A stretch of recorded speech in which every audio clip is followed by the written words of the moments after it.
Selamat jumpa kembali. Hari ini saya mewakili sekolah Social Forestry yang diinisiasi oleh kawan-kawan di Latin untuk bisa menyampaikan apa itu inovasi untuk Wakanda 2045. Seperti kita ketahui bahwa Latin setahun yang lalu melaunching sebuah laporan yang kaitannya dengan Social Forestry 2045. Laporan ini memberikan bayangan, imajinasi bagaimana memperkuat Social Forestry sebagai sebuah jawaban pada 2045. Salah satu landasannya adalah pemikiran dari Profesor Emil Salim yang menyampaikan bahwa pada tahun 2045 itu harus ada perubahan mindset di dalam membangun Indonesia. Salah satu yang harus diubah adalah bagaimana pembangunan Indonesia yang berkelanjutan basisnya adalah biodiversitas. Siapa yang sekarang sebenarnya menjaga biodiversitas kita adalah komunitas-komunitas adat, komunitas-komunitas lokal yang menjaga hutan-hutan dalam konteks kebudayaannya masing-masing. Ya, misal kopi. Ya, kemudian kalau kita di Jawa Timur ada rawon atau di Jambi yang disebut sebagai kepayang, atau misalnya di dalam bumbu rendang itu juga ada banyak tanaman yang sebenarnya ada di hutan berupa rempah-rempah. Jadi hutan yang dikelola oleh komunitas-komunitas ini itu seperti harta karun yang belum terlihat. Nah, hari ini saya ingin menyampaikan apa itu inovasi yang bisa berkontribusi pada Wakanda 2045. Ya, Wana Kanaya Sembada. Ya, sebuah hutan yang kaya, yang terkelola baik, yang fokusnya pada pengelolaan oleh komunitas-komunitas dan memberikan satu bentuk di dalam pengelolaan hutan yang lestari dan sekaligus membuat kelompok-kelompok komunitas itu menjadi mandiri, sembada. Jadi semuanya dipenuhi oleh sumber daya atau kekayaan alami di sekitarnya. Nah, bagaimana kita membuat inovasi sosial untuk membantu Wakanda 2045? Yang pertama sebenarnya adalah sebuah inovasi bisa disebut inovasi, syaratnya satu, harus beda dengan apa yang dilakukan oleh banyak orang saat ini. Tapi beda itu adalah proses kreatif.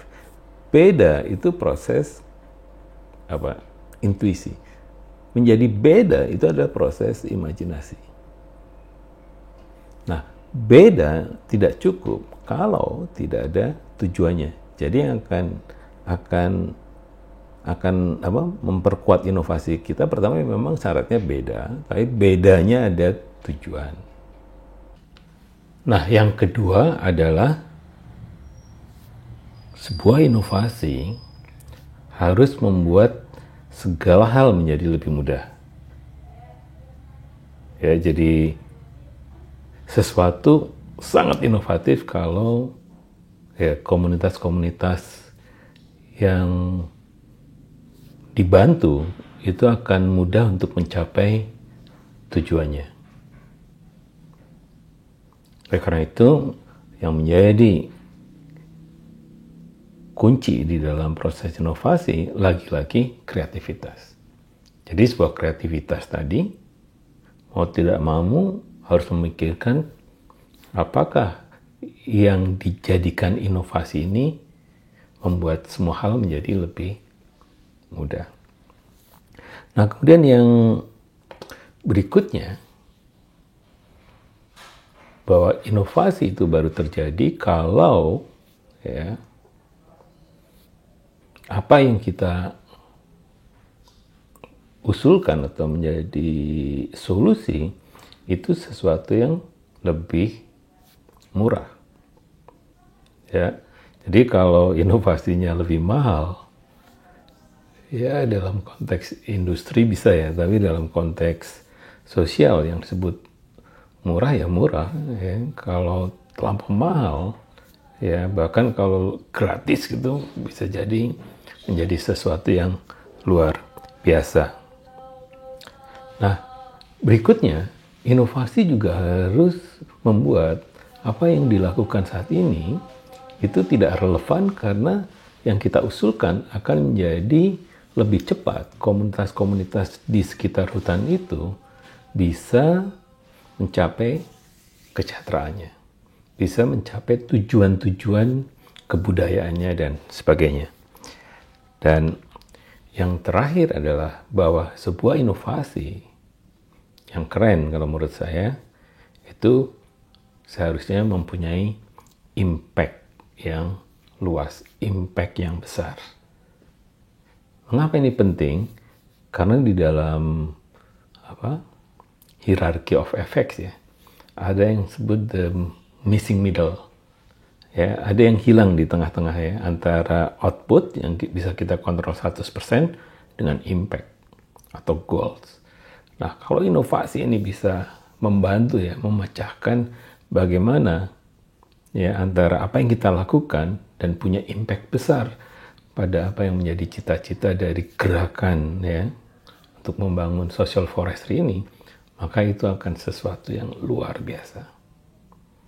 Nah, terakhir tipsnya adalah bagaimana cara kita menyampaikan inovasinya. Nah, saran saya pertama adalah harus ada namanya. Jadi inovasi itu harus diberi nama. Ya, seperti kita punya bayi atau ya kenal dengan orang itu ada namanya.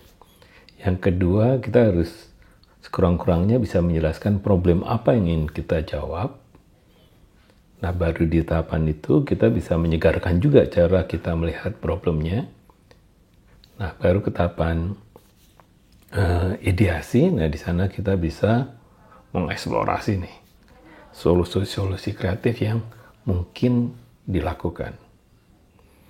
Nah, berikutnya adalah kalau semuanya sudah, ya ide-ide udah banyak segala macam, tolong dijelaskan juga prototypingnya atau perwarupa, yaitu fitur-fitur dari inovasi atau solusi yang kita tawarkan. Dan jangan lupa nih, harusnya nih di tahapan awal ya, yaitu targetnya siapa. Siapa yang sebenarnya akan diuntungkan dengan inovasi kalian. Nah, baru yang terakhir, pertanyaan reflektifnya adalah, kalau ini semua berhasil, kira-kira dunia ini akan seperti apa? Manfaat apa yang akan diperoleh oleh banyak orang apabila inovasi ini dilakukan dan bisa mencapai tujuannya? Jadi itu tips ya untuk membuat inovasi sosial di sekolah social forestry. Sampai jumpa pada tips berikutnya.